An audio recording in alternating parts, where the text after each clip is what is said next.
BCE, 2010. Why attribute the source of all to divinity? What about science? And you just said... Well, that's exactly what I was just going to address. First of all, there are two separate ways of thinking about this, both, and I'll offer them both briefly, and you can decide if both or neither is congenial to you. One is that, of course, you can't equate God and proof for God and discussion of God with a demonstration in a laboratory. That's never been the case. The idea is different, to shift it differently, which is this. I would ask you this question instead. Deep down, do you believe that the universe is constituted only by stuff, by material, or is there a mystery at the heart of things? Do you believe that you are purely synapses, or is there something immaterial and eternal about you and those you love?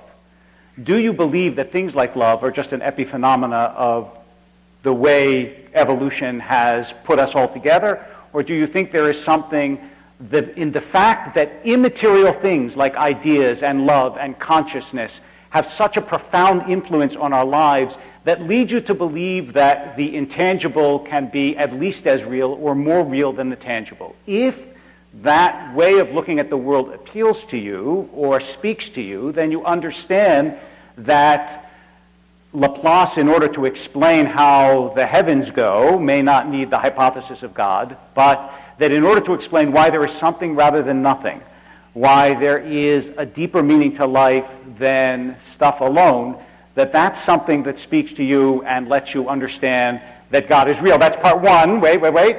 Part two is there are, in fact, things that are suggestive of something greater in even the scientific worldview, which is why, by the way, in the American Academy of Science, more than half consistently, and this has been true for the last 100 years, 52% of scientists say that they believe in God. And that is the fact that everything exists rather than nothing, that consciousness, which is still inexplicable to human beings, is real, that I make sounds, and which is immaterial, and it touches you in some way that makes you want to change things. The way of looking at the world, even from what we can see and touch and feel, suggests that there's something greater than what we know. And now, go right ahead.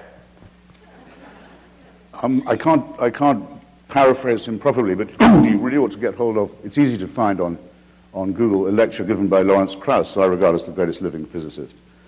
And it's about the quantum, and it's about a whole universe from nothing. It's exactly how you get from nothing to something. In fact, quite a lot of things. One means by which this happens is the following. Every second that we're speaking, a star the size of our sun or bigger goes out, blows up or goes out. That's been the case every single second since the first moment of the Big Bang. It's a lot. That'll be a lot of suns going out as we speak. And there's a lot of annihilation, isn't it? There's a lot of destruction. It's a rather what you might call almost a wasteful scale. It does have the positive outcome, though, that we are all constituted of those materials. We are made of stardust. Now, I find that a rather more majestic and wonderful and even beautiful idea than, say, the idea of the burning bush. A bit more impressive. Gives you more to think about. Are they mutually exclusive? Are they mutually exclusive? Did God make you a stardust? One has the virtue of being true and provable and studyable, which the other doesn't. And I do think that the verifiability of something is a virtue of Are we simply material then? Yes. We don't have bodies. We are bodies. Until 50,000 years ago, there were four other kinds of biped, humanoid, not unlike us, still living on the planet, died leaving no descendants. We're the only survivors of those people. That family were the last. We don't know if they had gods or not. So you think inexplicable? No religion ever invented appears to have known that these creatures even existed, because the religious are forced to believe that the only really significant event that happened in the human story happened about 3,000 years ago. The mysteries are inexplicable. Are we just waiting? That's not true. No, it's factually all of this massive Big Bang cosmological churning and destruction and annihilation which is paralleled, by the way, on our own Earth, where 99% of all species that have ever been on the planet have already gone extinct, leaving no descendants. All of this could be part of a plan. There is no way an atheist can prove it's not. But it's some plan, isn't it, with mass destruction, pitiless extermination, annihilation going on all the time, and all of this set in motion on a scale that's absolutely beyond our imagination, in order that the Pope can tell people not to jerk off. Rabbi, stupid. Right. Now, I think here we've reached actually... It's childish to believe. We've reached an area of agreement. I, too, repudiate that statement by the Pope, and I'm happy to do it publicly. No, wait just a second. Hold on. First of all, it's just not true that religions don't actually acknowledge very important things that happened before their own founding. Just read the beginning of the Bible, which goes back far beyond the founding of the Bible. But more important than that, there are actually things that if you are material, you can't give an accounting of. For example, you might not believe that you have free will. You might think that everything you do was predetermined from the beginning of the Big Bang. And just the fact, by the way, that all of the universe, physics tells us, came from something tinier than the head of a pin is, to me, there is no word other than miraculous for it, but nonetheless. You might believe that everything you did, our words tonight, the fact that those flowers would be orange on the table, that was all predetermined from the beginning of time. But if you believe that you actually make a choice, that human beings have free will, then I ask you how you account for that. You didn't pick your birth, your genetics, you didn't pick your environment, so from the very beginning, all of that was predetermined for you, and unless there is something immaterial about you that allows you to choose, then everything human beings do is already set from the beginning of time. I don't understand how you get free will if you don't have God. Christopher. It's pathetic, I'm sorry to say, to say of the cosmological and the genetic that these are deterministic processes. They're not at all. They're full of extraordinary randomness, and in the genetic case of mutation. Stephen Jay Gould, the great paleontologist, wrote a book which I recommend to you called The Burgess Shale, which is it's the side of a mountain in Canada, in the Canadian Rockies, that's sheared off.